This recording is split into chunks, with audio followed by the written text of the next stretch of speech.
예수께서 모든 말씀을 백성에게 들려주시기를 마치신 후에 가버나움으로 들어가시니라. 어떤 백부장의 사랑하는 종이 병들어 죽게 되었더니 예수의 소문을 듣고 유대인의 장로 몇 사람을 예수께 보내어 오셔서 그 종을 구해 주시기를 청한지라. 이에 그들이 예수께 나와 간절히 구하여 이르되 이 일을 하시는 것이 이 사람에게는 합당하니이다. 그가 우리 민족을 사랑하고 또한 우리를 위하여 회당을 지었나이다 하니, 예수께서 함께 가실새 이에 그 집이 멀지 아니하여 백부장이 벗들을 보내어 이르되 주여 수고하시지 마옵소서. 내 집에 들어오심을 나는 감당하지 못하겠나이다. 그러므로 내가 주께 나아가기도 감당하지 못할 줄을 알았나이다. 말씀만 하사 내 하인을 낫게 하소서. 나도 남의 수하에 든 사람이요 내 아래에도 병사가 있으니 이더러 가라 하면 가고 저더러 오라 하면 오고 내 종더러 이것을 하라 하면 하나이다. 예수께서 들으시고 그를 놀랍게 여겨 돌이키사 따르는 무리에게 이르시되 내가 너희에게 이르노니 이스라엘 중에서도 이만한 믿음은 만나보지 못하였노라 하시더라. 보내었던 사람들이 집으로 돌아가 보매 종이 이미 나아 있었더라. 하나님의 말씀입니다. 하나님께 감사합니다. 네, 이제 말씀을 함께 나누겠습니다. 누가복음의 1차 수신자는 데오빌로라는 이방인 각하였습니다. 그 잠시 누가복음 1장 1절에서 3절을 보시면 누가가 이 누가복음 이 서신을 쓰게 된 이유와 목적에 대해서 말씀을 하고 있는 것을 보게 됩니다. 한번 보도록 하겠습니다. 1절에서 3절입니다. 함께 읽어보도록 하겠습니다. 우리 중에 이루어진 사실에 대하여 처음부터 목격자와 말씀에 일꾼된 자들이 전하여 준 그대로 내력을 저술하려고 붓을 든 사람이 많은지라. 그 모든 일을 근원부터 자세히 미루어 살핀 나도 데오빌로 각하에게 차례대로 써 보내는 것이 좋은 줄 알았노니. 4절까지 읽겠습니다. 이는 각하가 알고 있는 바를 더 확실하게 하려 함이로라. 누가는 하나님의 아들이신 예수님께서 성육신을 하셔서 구약의 예언을 성취하시고 죄인을 구원하시며 하나님 나라를 이루어 주신 일이 우리 중에 이루어진 사실이다 라고 하면서 그 사실을 이방인인 데오빌로에게 설명해야 될 필요성을 느꼈습니다. 그래서 데오빌로가 알고 있는 바를 더 확실하게 가르쳐주기 위해서, 그리고 그것을 붙들 수 있도록 복음을 변증하고 전파하고자 이 누가복음을 사용하고 쓰고 있는 것입니다. 이 1장 1절의 이 관점에서 보자면 우리가 오늘 살펴볼 본문의 말씀은 이방인들에게 복음의 진리가 무엇인지를 잘 가르쳐주고 있음을 우리는 보게 됩니다. 그래서 오늘 본문으로 돌아와서 1절을 보시면 이렇게 말씀합니다. 예수께서 모든 말씀을 백성에게 들려주시기를 마치신 후에 가버나움으로 들어가셨다라고 합니다. 예수님께서 백성들에게 들려주신 모든 말씀은 뭐냐면 바로 앞부분에 6장 20절에서 49절의 가르침이라고 볼 수가 있을 것입니다. 이 누가복음 6장 20절부터의 이 말씀은 마태복음 5장에서 7장까지의 산상수훈과 상당히 공통된 내용을 담고 있습니다. 근데 누가복음의 경우에는 이제 6장 17절에서 말씀하고 있다시피 평지에 서서 설교하셨다라고 해서 누가복음은 평지설교다라고 부르기도 합니다. 그러니까 산상수훈은 이것을 산상수훈이다라고 마태복음에서 이야기하고 누가복음은 평지설교다라고 이야기를 하고 있죠. 근데 이 평지설교는 20절에서 말씀하시기를 복 있는 사람이란 어떤 사람인가? 라고 시작을 해서 마지막 46절 부분에 오시면은 반석 위에 견고한 집을 짓는 사람은 내 이름을 부르는 자가 아니라 주여 주여 하는 자가 아니라 내게 나와 내 말을 듣는 자이다 라고 그 평지설교의 교훈을 끝맺어 주십니다. 이 가르침을 보자면 예수님께서 이 설교를 통하여서 이 가르침을 통해서 주시는 말씀이 뭐냐면 하나님 나라 백성의 모습이 어떠한가를 가르쳐주고 있다는 것입니다. 그렇다면 예수님께서 이 모든 말씀을 마치신 후에 하나님 나라 백성은 어떤 사람인가라고 말씀을 다 마치신 후에 이 천국 복음에 대해서 반응을 하고 있는 사람은 어떤 사람들일까요? 당연히 이스라엘 백성들이었어야 맞을 것입니다. 약속된 메시아를 소망하며 살았던 유대인들, 그리고 율법에 능통했던 종교 지도자들, 그들이 말씀을 마치셨을 때 예수님께 나와야만 했을 것입니다. 근데 오늘 본문 2절에 보시면 어떤 백부장이 등장을 합니다. 이 백부장은 이방인이었습니다. 그러니까 오늘 본문은 당연히 유대인이 등장해서 주의 말씀에 순종하며 천국 복음을 누리는 것이 바로 이 백성이다, 유대인들이다 라고 우리들에게 보여줄 것 같지만, 오히려 오늘 본문은 주의 은혜를 누리고 있는 자는 유대인이 아니라 이방인이었던 한 백부장임을 우리에게 보여주고 있습니다. 그래서 2절과 3절 말씀을 보시면 이렇게 이야기합니다. 어떤 백부장의 사랑한 종이 병들어 죽게 되었더니 예수의 소문을 듣고 유대인의 장로 몇 사람을 예수께 보내오셔서 그 종을 구해주시기를 청한지라. 이 당시 문화에서는 이해할 수 없는 한 가지 일이 일어나게 됩니다. 이때 사랑하는 종이 병들어 죽게 되었다라고 이야기하는데, 이때 사랑하다라는 이 단어는 존경한다, 존중한다, 소중하게 여긴다라는 뜻을 가지고 있습니다. 당시의 종, 노예는 주인이 마음대로 할 수 있는 재물에 가까웠습니다. 물론 종들 중에서도 조금 그 능력을 인정을 받아서 조금 특별한 지위를 받는 사람들이 있긴 했지만, 그렇다고 해서 그 종을 사랑하고 존중할 필요는 전혀 없었습니다. 그래서 이것을 사랑했다라는 것을 보면서 혹시 둘 사이가 조금 특별했던 것은 아닐까? 혹시 동성애가 아니었을까라고 생각을 하는 분들이 있을 수가 있습니다. 근데 그렇게 성경을 왜곡해서 볼 필요가 전혀 없습니다. 왜냐하면 본문에서는 이 동성애에 대한 전혀 근거를 가지고 있지 않기 때문입니다. 이방인이었던 이 백부장이 유대인 장로들에게 인정을 받고 있고 예수님께 적극적으로 추천을 받을 만한 훌륭한 인품을 가지고 있었고, 또 예수님께서도 이 백부장을 보면서 이만한 믿음을 보지 못했다라고 하실 만큼 이 백부장은 굉장히 놀라운 인격과 탁월한 인품, 믿음을 가지고 있던 사람이었기 때문에 동성애에 대한 생각을 가질 필요가 전혀 없습니다. 분명한 것은 사회 통념상으로 매우 충격적이고 이해되지 않을 법한 일이 일어나고 있다는 것입니다. 종을 사랑하고 있고 그 죽어가는 종을 위해서 어떤 부탁을 하고 있다는 거죠. 이 죽어가는 종을 살리기 위해서 이 백부장이 한 일이 뭐냐면, 유대인의 장로 몇 사람을 불러서 그 사람에게 요청을 합니다. 그리고 예수님께서 직접 자신의 집에 오셔서 그 종을 낫게 해주시기를 구합니다. 당시에는 중대한 일을 앞두고 사절단, 다른 사람을 대신해서 보내서 그 사람을 초청하는 일이 자연스러운 관례였습니다. 장로들을 불러서 예수님을 요청하고 있는 것이죠. 그래서 4절 말씀해 보시면, 이에 그들이 예수께 나와 간절히 구하여 이르되 이 일을 하시는 것이 이 사람에게는 합당하니이다 라고 말을 합니다. 유대인 장로들이 예수님을 찾아가 요청을 하되 간절히 구하였다, 먼저 이렇게 이야기합니다. 이 간절히 구했다는 말에는 부지런하다, 열성적이다, 끊임없다라고 이런 의미가 담겨 있습니다. 특별히 이때 동사를 미완료 시제를 사용함으로써 이 간절하고 끈질긴 일이 끊이지 않고 반복적으로 계속해서 예수님께 이루어졌다고 이렇게 표현을 하고 있습니다. 그래서 예수님을 찾아간 장로들이 여러 명이었다라고 말씀을 하니까 아마도 장로들이 예수님께 반복적으로 끊임없이 요청했을 것입니다. 한 사람이 저 백부장을 좀 낫게 해주십시오, 저 사람 훌륭한 사람입니다 라고 말을 하면 옆에서 거들었을 것입니다. 맞아요, 저 사람은 상당히 훌륭한 사람이에요. 옆에서 또 거들었겠죠. 끊임없이 열성적으로 간청을 합니다. 이 장로들의 태도는 굉장히 이례적이고 특별한 것이었습니다. 이 두 가지 면을 생각해 볼 수가 있는데, 먼저는 율법에 따르면 이방인은 부정한 자들이었기 때문입니다. 근데 유대인의 대표라고 할 수 있는 이 장로들이 그 이방인을 위해서 발벗고 도와준다? 좀처럼 있을 수 없는 일이 지금 일어나고 있는 것이죠. 그들이 율법에 어긋나는 듯한 행동을 하는 이유가 무엇인지 잠시 후에 우리는 장로들의 말을 통해서 알 수가 있을 것입니다. 장로들의 태도가 이례적이었던 또 다른 이유가 있습니다. 그건 뭐냐면, 이 장로들이 예수님을 메시아, 그리스도라고 믿지 않고 있으면서도 이런 요청을 하고 있다는 것입니다.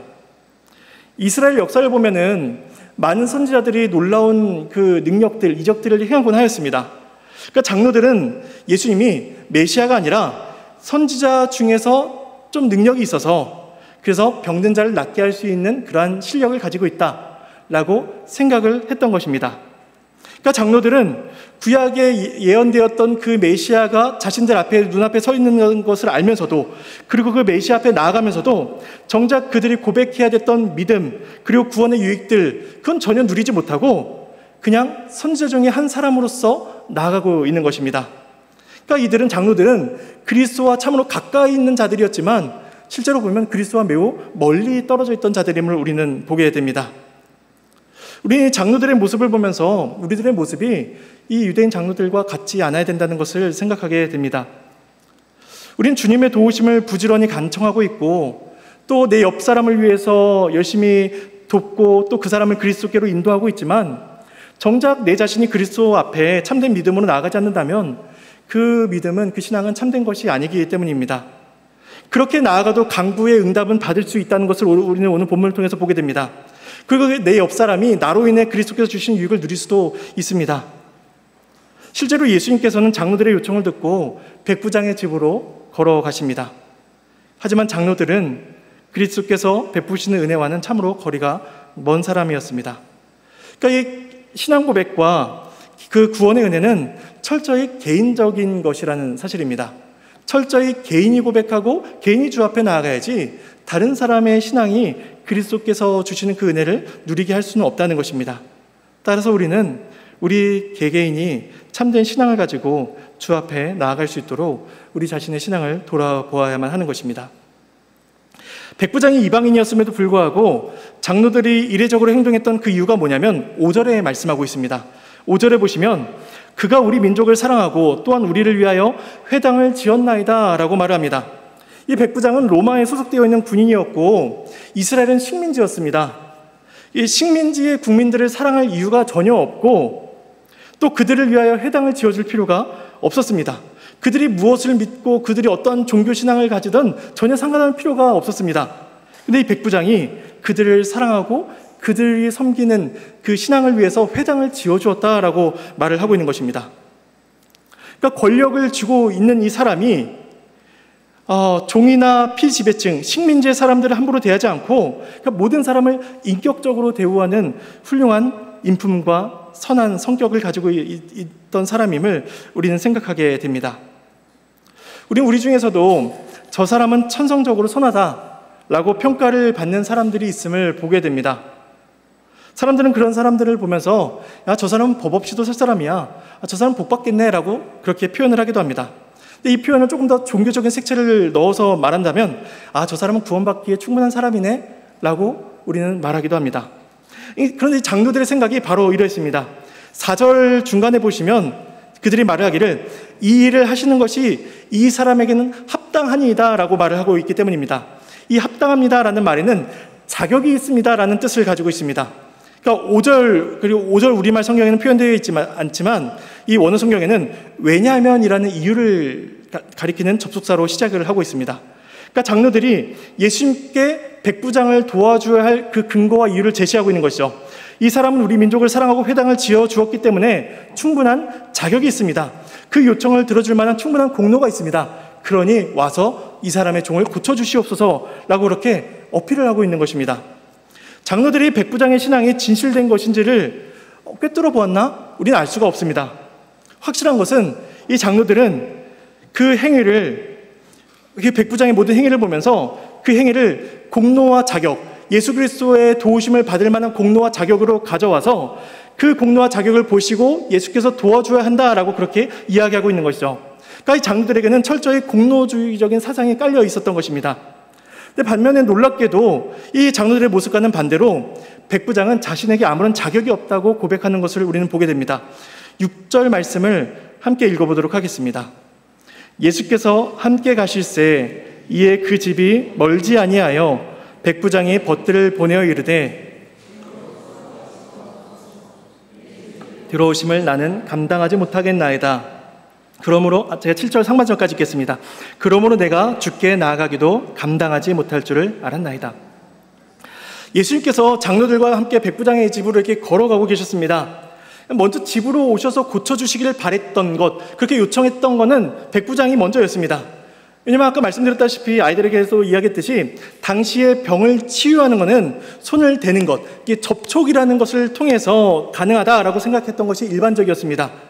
그래서 3절 중간에 보았듯이 오셔서 그 종을 고쳐주시기를 구하였던 것입니다.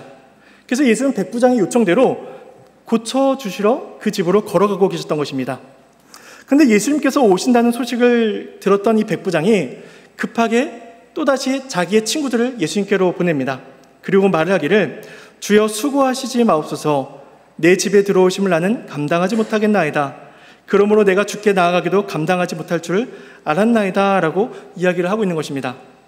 이 사람이 백부장이 예수님께 도움을 요청할 때 자신이 직접 가지 않고 다른 사람들을 두 번이나 보냅니다. 처음에 유대인 장로를 보냈고 두 번째는 벗을 보냅니다. 오늘 본문과 병행 본문인 마태복음 8장에서는 백부장이 직접 가서 예수님께 요청을 드렸다라고 마태복음에서는 기록을 하고 있습니다. 그 내용상 차이가 있는 것처럼 보여지는데 이 누가복음에 비추어서 생각해 본다면 백부장이 장로들을 통하여서 예수님께 요청을 하였고 그 장로들이 한 요청이 곧 백부장의 요청이었기 때문에 마태복음에서는 그가 직접 나왔다라고 그렇게 표현하고 있다고 우리는 볼 수가 있을 것입니다. 백부장이 예수님께 직접 나아가지 않고 장로들과 친구들을 통하여서 간청을 합니다. 근데 이제는 예수님께서 자신의 집에 들어오시는 것을 내가 감당하지 못하겠나이다 라고 이야기를 합니다. 이 부분에 대해서 일파학자들은 해석을 하기를 이 이방인이었던 이 백부장이 유대인의 부정규례를 잘 알고 있어서 그렇게 행동했다라고 설명하기도 합니다. 그래서 유대인인 예수님께서 자신의 집에 들어오셔서 이방인인 자신과 접촉을 하게 되면 예수님께서 부정하게 될 것이니 예수님께서 겪게 될 난처함을 백부장이 선한 인품에 따라 미리 고려해서 예수님이여 오지 마시옵소서라고 그렇게 말을 했다라는 것입니다. 물론 본문에서 나타난 이 백부장의 훌륭한 인격을 생각한다면 이런 부분까지도 고려했을 수 있을 것입니다. 근데 6절과 7절에 고백된 그의 말을 보면 단순히 부정규례 때문에 예수님을 오지 마시라라고 했던 것이 아님을 우리는 보게 됩니다. 부정규례를 넘어서 어떤 이유가 있었기 때문에 그 사람은 예수님을 거부하고 있던 것이죠. 백부장은 예수님께 내가 감당하지 못하겠나이다 라고 두 번이나 언급을 하고 있습니다. 근데 원어상으로는 6절과 7절에 감당하다라는 단어가 조금 다른 단어가 사용되고 있습니다.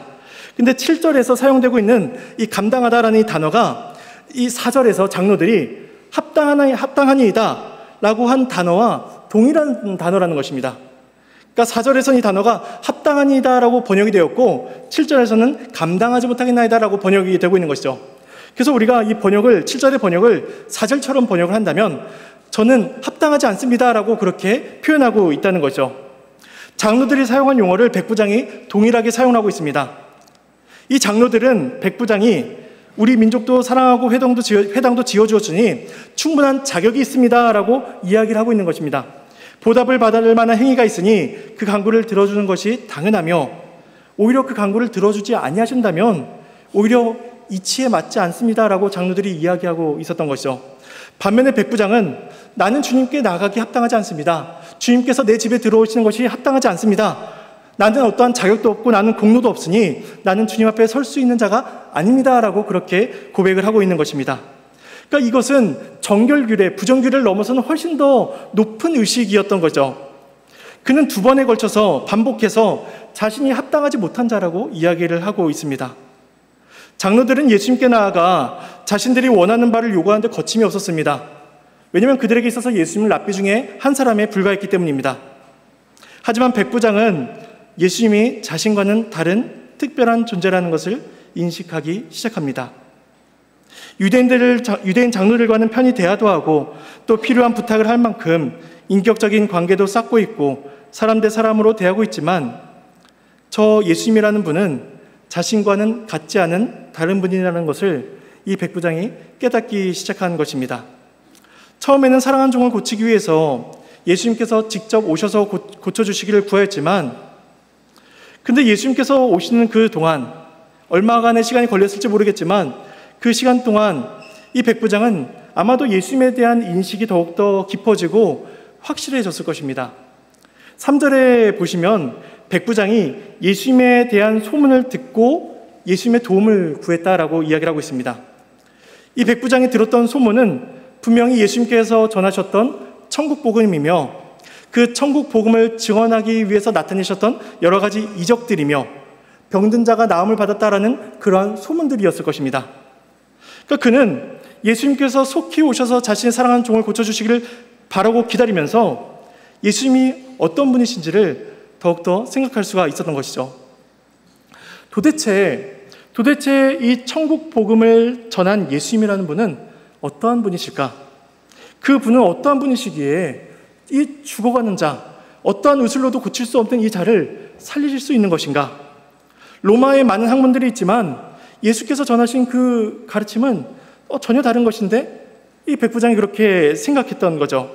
이런 생각들이 점점 깊어지면서 이 백부장이 예수님에 대한 인식이 달라졌을 것입니다. 그 예수님은 랍비나 선지자가 아니라 하나님의 권세를 가지신 분이며 자기가 결코 가벼이 대할 수 없는 분이라는 것을 그가 알게 된 것입니다.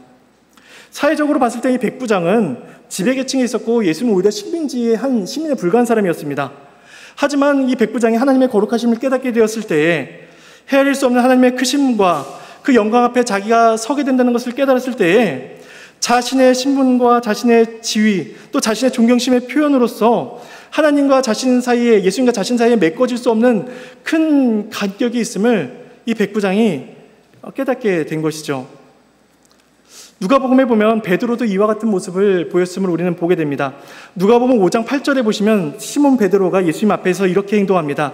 누가복음 5장 8절에 시몬 베드로가 이를 보고 예수의 무릎 아래에 엎드려 이르되 주여 나를 떠나소서 나는 죄인이로소이다 라고 고백을 합니다. 예수님께서 하나님의 아들 그리스도이심을 깨닫게 되자 이 베드로가 자신의 죄와 더러움, 자신의 무가치함이 다 밝히 드러나게 되고 그 예수님 앞에, 그 거룩하심 앞에 더 서 있다가는 그 거룩하심이 압도되어서 자신이 결코 살아갈 수가 없구나, 자신이 죽을 수밖에 없구나를 이 베드로가 고백하며 주님께서 자신을 떠나가시기를 이렇게 요청하며 탄식했던 것입니다. 백부장이 주여, 예수여, 저는 주님을 감당할 수 없습니다. 저는 합당하지 않습니다. 라고 그렇게 말을 하고 있는 것은 이런 베드로와 같은 인식이 그에게서 나타나고 있었기 때문입니다. 지금 우리가 신앙생활을 하며 지금 우리가 은혜 안에서 부름을 받고 있지만 삼위일체에 대한, 하나님에 대한 그 우리들의 인식은 백부장과 같아야 하며 어떤 면에서는 백부장이 가졌던 그 인식보다 우리가 가지는 그 예수님에 대한 인식, 그 거룩하심에 대한 인식, 그 하나님의 영광에 대한 인식은 백부장이 가졌던 인식보다 훨씬 더 깊어야 됩니다. 우리가 지금 예배로 모이는 이 시간이 하나님 앞에 서 있는 시간이라면 우리가 하나님 앞에 어떻게 서 있을 수가 있을까요? 하나님 앞에 예배하는 것이 합당하지 않은 자인데 그럼에도 불구하고 그리스도의 은혜로 우리가 하나님의 그 은혜 앞에 나아가고 있음을 우리가 고백하며 하나님 앞에 서 있다는 사실을 우리가 기억한다면 우리는 겸손과 감사함으로써 주 앞에 예배하며 그 앞에 영광을 올려드려야 할 것입니다. 만일 우리가 이 사실을 놓쳐버린다면 우린 유대 장로들과 같은 태도가 나타나게 될 것입니다. 당연히 받아야 될 것을 요구하던 사람들처럼 주여 오셔서 고쳐주시옵소서, 우리는 합당합니다. 내가 이것들을 행했고 행했으니 오셔서 고쳐주시옵소서라고 우리는 그러한 장로들과 같게 될 것입니다. 백부장은 예수님에 대한 특별한 인식을 가지고 요청을 합니다. 7절 중반부에서 8절을 보시면 이렇게 말씀을 합니다. 말씀만 하사 내 하인을 낫게 하소서. 나도 남의 수하에 든 사람이요 내 아래에도 병사가 있으니 이더러 가라 하면 가고 저더러 오라 하면 오고 내 종더러 이것을 하라 하면 하나이다. 앞에서도 말씀드렸다시피 병을 낫게 하기 위해서는 직접 오셔야만 한다라고 생각을 했습니다. 그러니까 처음에 백부장도 오셔서 고쳐주시기를 바랬습니다. 근데 이 백부장이 예수님이라는 분이 사람과는 다른 존재, 즉 하나님의 권세를 가지신 분, 아니 하나님과 같은 분이라는 사실을 이 백부장이 알게 되자 병을 낫게 하는 방식에 대한 이해도 완전히 달라지게 됩니다. 아, 사람이 생각하는 것처럼 직접 와서 접촉하지 않아도 병을 낫게 하실 수 있겠구나 라는 사실을 이 백부장이 깨닫게 되는 거죠. 그래서 백부장은 자신이 알고 있었던, 자신이 경험했었던 권세에 대한 이해를 예수 그리스도에게 적용하게 됩니다. 이 백부장은 군대의 백부장이었습니다. 그러니까 군대 명령책에 익숙한 사람이었던 거죠. 이 백부장은 백부장으로서 자신이 명령을 하면, 자신이 말을 하면 부하들이 그대로 움직이는 그 군대 체계, 질서 체계를 경험했던 사람입니다. 자신 또한, 백부장 또한 자신의 상관이 자기에게 명령을 하면 그 명령대로 그대로 순종하는 거, 그대로 따르는 것이 순종이라는 것, 순복하는 것, 그것이 질서라는 것을, 그것이 권세라는 것을 이 사람은 익숙히 알고 있던 사람입니다. 이것이 군대의 질서이며 말이라는 것을 통해서 나타나는 권세라는 거죠. 그러니까 무엇을 행하라라는 그 상관의 말 속에는 그 사람이 가지고 있었던 권세가 함께 드러나는 것입니다.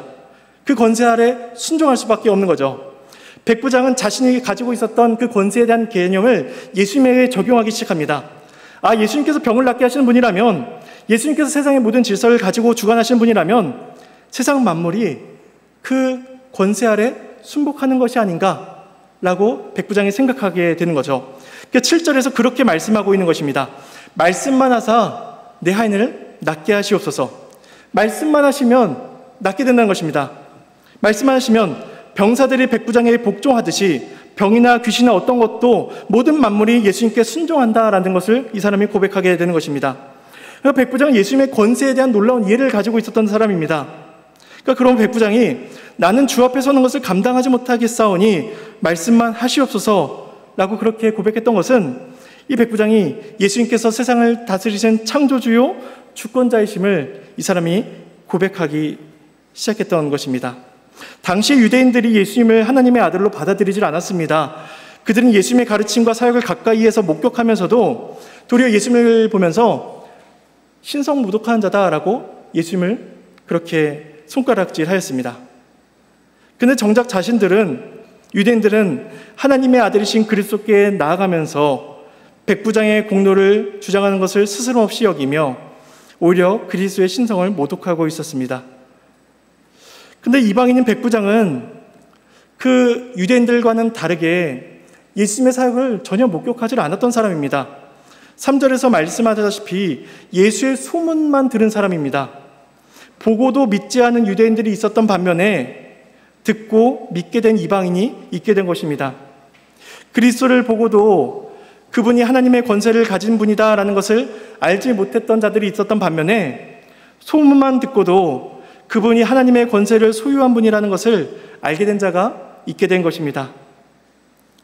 그래서 예수님께서 그의 믿음을 칭찬하십니다. 9절과 10절입니다. 우리 함께 읽어보겠습니다. 예수께서 들으시고 그를 놀랍게 여겨 돌이키사 따르는 무리에게 이르시되 이만한 믿음은 만나보지 못하였노라 하시더라. 보내었던 사람들이 집으로 돌아가 보매 종이 이미 나아 있었더라. 유대인 장로들도 예수님께서 기적을 행하실 수 있다, 예수님께서도 죽은 자를 다 죽어가는 자를 살리실 수 있다라는 걸 유대인들도 알고 예수님께 나왔습니다. 그런데 그들이 가지고 있었던 믿음이라는 것은 사실상 합당한 공로에 따른 보상이라는 것을 우리는 보게 됩니다. 그러니까 믿음이 아니라 보상을 요구하고 있는 거죠. 근데 백부장은 그리스도께서 하나님의 아들이시며 죽은 자를 살리시는 생명의 주인이시라는 그러한 지식에 기초한 믿음을 고백하고 있습니다. 그러니까 예수님께서 그 믿음을 칭찬하시며 이스라엘 중에 이만한 믿음을 만나보지 못했다라고 이렇게 놀라워하고 계신 것이죠. 예수님께서 놀라셨다라는 이 놀라신 이 표현은 이 복음서에서 2번밖에 나타나지 않습니다. 하나는 오늘 본문인 백부장과 관련해서 나타나고 있고, 한 번은 마가복음 6장 5절에서 이 놀라셨다, 예수께서 놀라셨다라는 표현이 나타나고 있는데, 마가복음 6장 5절에서 나타나는 건 뭐냐면 예수님께서 가르치시고 또 이적을 행하시는 사역을 자신의 고향이셨던 나사렛에서 행하셨습니다. 그런데 나사렛 사람들이 예수님을 보면서 믿지 않습니다. 저자가 요셉의 아들이 아니냐, 목수의 아들이 아니냐, 저가 무슨 선지자냐라고 하면서 예수님을 믿지 않았던 것이죠. 그러니까 예수님께서 그들을 보시며 이상히 여기셨다라고 이야기하는데, 그 이상히 여기셨다가 오늘 본문에 나오는 놀랍게 여기셨다는 것입니다. 그러니까 성경에서 예수님께서 놀라신 건 2번입니다. 한 가지는 이방인이었던 백부장을 보면서 놀라신 것이었고, 한 가지는 이스라엘 백성들이 예수님을 보면서도 믿지 못하는 걸 보면서 놀라셨습니다. 이스라엘 백성들을 향해서는 부정적으로 놀라셨고, 이방인을 향해서는 긍정적으로 놀라셨습니다. 그러니까 이외에도 예수님께서 놀라셨다라는 말씀이 성경에 기록되지 않을 정도로 이 백부장의 믿음은 굉장히 신비롭고 굉장히 놀라운 일이었던 것입니다. 백부장이 보내었던 사람들이 이제 예수님께 나아갔다가 집으로 돌아와 보니 이미 그 종이 낫다고 성경은 기록합니다. 그리고 끝입니다. 누가는 이 종이 낫는 것에 사실 별반 관심이 없습니다. 사실 이 누가는 의사로 알려져 있는데, 의사인데 의사로서 어떻게 나았는지를 전혀 설명하지 않고 돌아가 보니 나았더라, 이게 기록의 끝입니다. 왜냐하면 누가가 이야기하고자 하는 것은 그 목적이 치유에 있지 않고 믿음이 무엇인지를 가르쳐주고자 했기 때문입니다. 부정한 자도 구원을 받을 수 있는 유일한 방법은 바로 믿음이라는 것이죠. 따라서 오늘 이 누가복음을 받고 있는 데오빌로와 같은 이방인들에게 필요한 것은 뭐냐면 그리스도가 우리와는 다른 존재이시라는 것을 알려주고 그분께 나아가기 위해서는 우리의 공로가 아니라 오직 그리스도를 아는 지식에 기초한 믿음이다. 그것이 필요하다는 것을 알게 해주기 위함이었던 것입니다. 그렇다면 믿음이란 무엇일까요? 어떻게 하면 우리가 믿음의 확신을 누릴 수가 있을까요? 우리는 백부장의 모습 속에서 믿음이 무엇인지를 살펴보았습니다. 그것은 예수님께서 하나님의 권세를 가지신 분이라는 것을 아는 것입니다. 하늘의 권세를 가지신 그 예수님께서는 말씀으로서 세상을 창조하시고 말씀으로서 자신의 권위를 행사하실 수 있는 그러한 존재라는 것을 우리가 아는 것입니다. 그리고 그 예수님께서 우리의 죄를 해결하시기 위해서 이 땅에 오셨고 또 독생자의 권세로서 죽음을 이기시고 부활하셔서 주를 믿는 모든 자들에게 구원을 베풀어 주신다는 것을 믿는 믿음이 참된 믿음이라는 것입니다. 그리고 자신의 지식과 믿음의 대상이 되시는 그분께 겸손히 나아가는 것, 주 앞에 서는 것이 저는 합당하지 않사오니 오직 말씀만 하사 저를 낫게 해주시옵소서라고 구하는 것이 참된 믿음이라는 것입니다. 하나님께서 이 백부장에게 놀라운 방식으로서 은혜를 주셨습니다. 그가 예수님의 소문을 들은 것에서 이 은혜가 시작되었습니다. 유대인은 눈으로 보고서도 깨닫지 못한 것을 백부장은 귀로 듣는 것만으로도 깨닫게 된 놀라운 은혜를 하나님께서 베풀어 주신 것입니다. 누가가 데오빌로 각하에게 그 이방인에게 이 서신을 쓰는 이유가 여기 있습니다. 데오빌로와 같은 이방인들은 눈으로 그리스도를 바라보지 못했습니다. 귀로 듣는 것, 소문으로 듣는 것에 그쳤습니다. 그럼에도 이 백부장과 같이 그리스도를 알 수 있다는 것입니다. 소문을 듣는 것만으로도 그리스도를 알았듯이 예수님께 칭찬을 받았듯이 데오빌로와 같은 각하들도 이 이방인들도 그리스도를 얼마든지 알고 나올 수 있다는 것입니다. 우리들의 믿음이 어디에서 비롯되었을까요? 우리 중에 성육신하신 그리스도와 예수 그리스도의 사역을 눈으로 목격한 사람은 아무도 없습니다.